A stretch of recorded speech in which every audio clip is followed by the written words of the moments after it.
This is the technique. Go right up your back.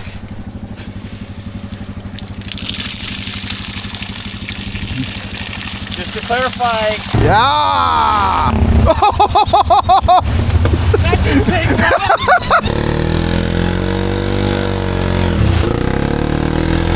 Wow, that is incredible. Yeah, I wonder what this looks like.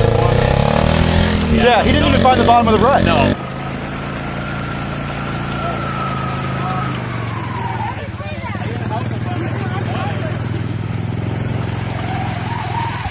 You guys are going to love this. This is a very chilly Hogwaller ride during the week, so we had the whole park to ourselves. It was just me and Chrissy with the Talon on the 32 Aztecs, my Foreman on 32 Aztecs, and we were out there with Canadian ATV Life and their 6x6 Can Ams that Jesse built. So super fun. Hit every bad hole we could find. They got a lot of rain the day before we got there, so stuff's a little watery, but we still managed to find some really good mud.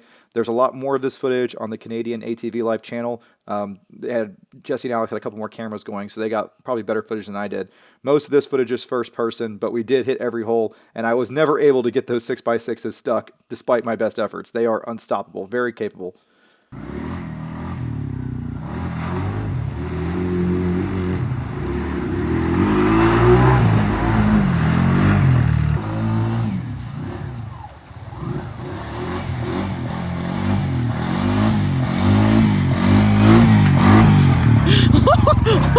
I'm like, better move, I can't see you. All right, guys, this is what the Gator hole looks like on a Tuesday afternoon in January. One side, just pick a side. There you go.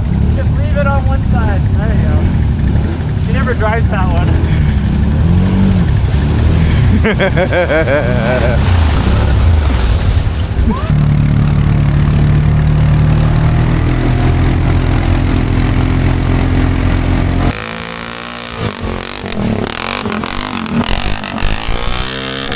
So my Foreman water wheelie is totally different with the 3-inch swing arm stretch, as you would expect. It changes the weight distribution a lot to help the front tires pull, which means you have to learn the balance point all over again. But within, a few minutes, I had it down again, and we were rocking out some pretty nice slow wheelies.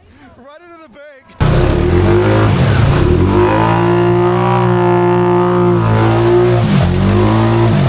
That's nasty. It smells nasty. Oh!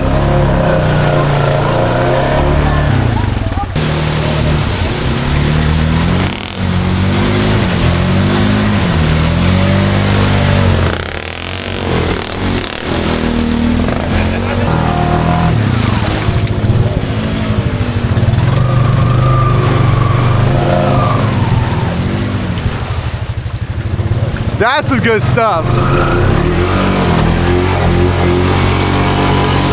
Okay, I'm stuck. I'm gonna try second gear.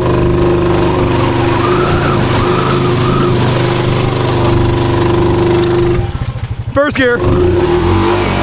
Oh, it's so close. You're dead. Oh, good.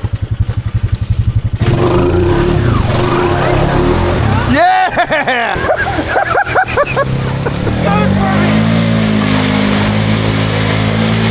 Yes! Yes!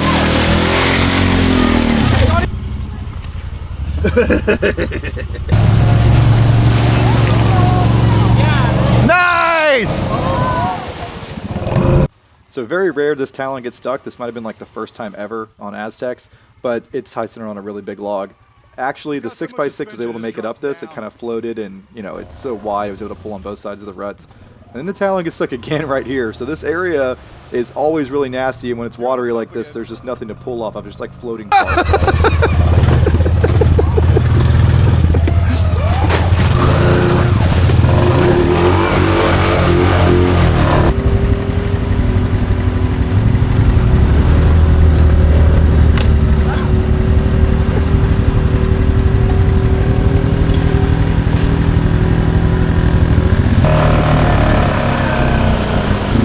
So this is China Bowl right here. I was able to work it through all these ruts fairly easily, even though I'm solid axle. The swing arm stretch helped a lot, got the center of my motor up higher, and also it's kind of deep, so I'm able to kind of float and walk through the ruts. The 6x6s tore right through here. Again, they have dualies on the rear, right? So they're able to grab on both sides of my rut and just shoot down it. The only time they really struggled is when there was nothing to pull off of. So there's a 1000 and a 450. The 450 was quick, just in like regular water. but the 1000 usually has a troll motor on the back. For whatever reason, the 1000 kind of struggles. If there's any current, it won't go forward. It'll just kind of sit there. I think it's because it's heavier and doesn't have as much of the tire floating up out of the water. So when the tire is completely submerged, obviously it can't push it forward that fast on just water. Hey, why don't you paddle my drive? No, you go. You're almost out, bud. You know,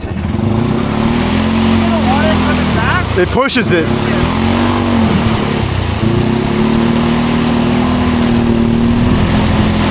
Or something.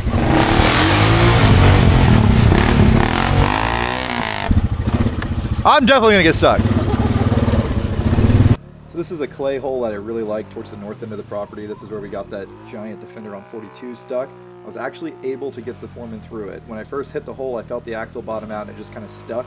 No one had hit the hole in a while, so I had to clean it out. Second gear, back and forth a lot. It actually took me like 7 minutes to get through this hole, but I never gave up and I got through it even with the old solid axle. I'm sure independent suspension would have helped here, but I do love my Foreman. It didn't really get stuck all day until the very end. I hit some like totally dry, goopy stuff, and I kind of just gave up. I was wore out. They want to break an axle, so I winched out. But it did very well with the 2-inch lift and the.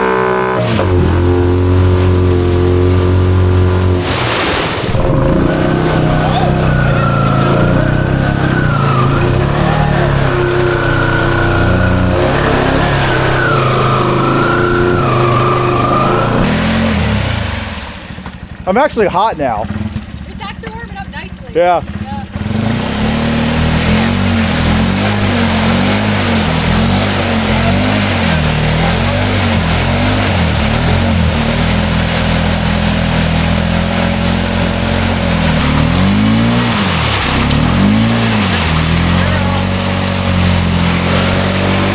I'm hoping the barrel will stick him here. That's my plan.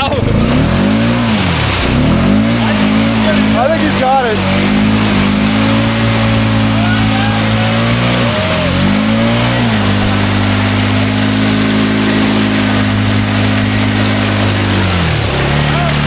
Oh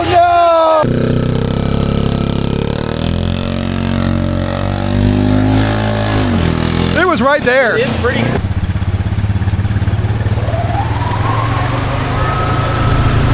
Tree back here.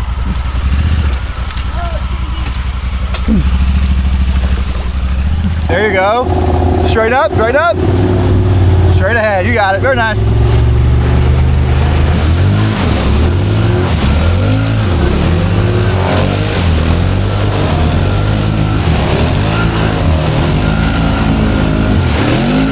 It's really funny riding with these guys because you have no idea how deep it is when you watch this thing go across stuff because it starts floating in like an inch of water. So Jesse built these for running skeg. That's the whole point of them, is to spread the weight out so you can stay on top of that grassy, peaty stuff. But they work amazing in mud and water, just so it turns out. They have the width of a side-by-side, but they also have the width of an ATV with the dually. So no matter what rut you're in, they can just keep pulling. I've only seen them get stuck once, and it was in some pretty dry stuff. When it's wet like this, there's no competition.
This and not him. Well, we do all the trails in an hour if I drove. If you like this stuff, you want to see more, there's a video on the Patreon page. It's like 15 minutes long. It's got all this footage plus a ton more.